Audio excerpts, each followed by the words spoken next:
Hey guys, it's Jen at the Wheelhouse Project, and I just wanted to come on for a moment today and talk about more clarity that I've been receiving around this whole, how we were living in fear, and about how in relationships, how we were always either running from love or clinging to love or, reacting in an egoic way. But it was all about, for most of us at least, it was all about our insecurities. It was all about our unworthiness. And it was all about what we were taught and shown, right?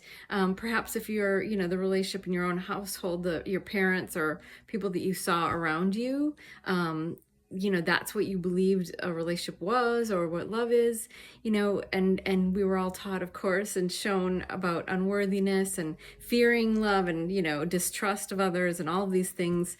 And so all of that, we would project onto other people and we wouldn't trust our own feelings.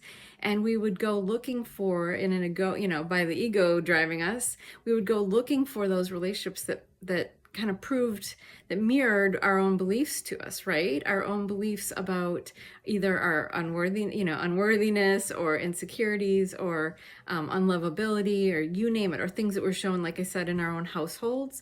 But it was all about the ego driving, because the ego drives from what it knows, from its beliefs, from what it's seen, what it's been shown. It has a very limited perspective, right? And so it would shut down anything that felt amazing, right? Because it didn't feel familiar. It didn't feel right. And it would, put those feelings of unworthiness out there. And we're not worthy of that. So for example, I know that in the past, there were relationships that or people that I ran from because I had such strong feelings for them.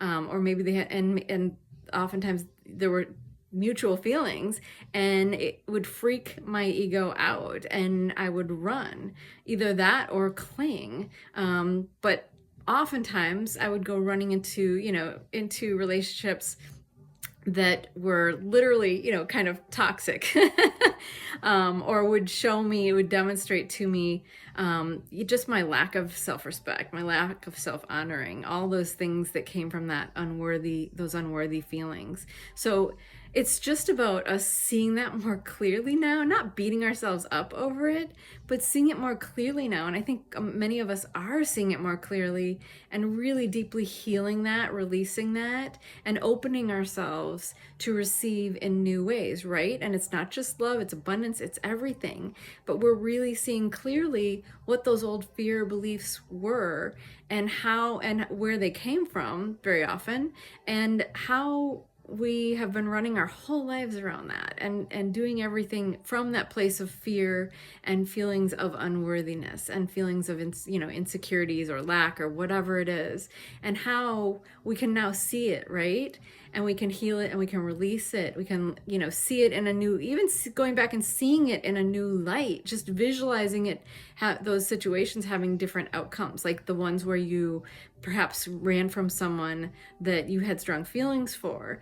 Even just to visualize a different outcome, not to go looking for that person unless that's what you're called to do, and that might be, but just to even have a different visual of the outcome can shift everything for you. And just to heal it, or just to love yourself for that matter, that's the key part, to love yourself and see that you were worthy of it. And it was, the love was always there, and it was there for you. You just couldn't see it because your ego was driving. And I think we're really learning to have more compassion for ourselves and for everyone else, because the ego's been driving us in really sad kind of, hopeless directions based in fear and lack and insecurities and unworthiness. And none of it was true. None of it was true. It was all just, what was shown to us, what was taught to us, what was programmed in our minds.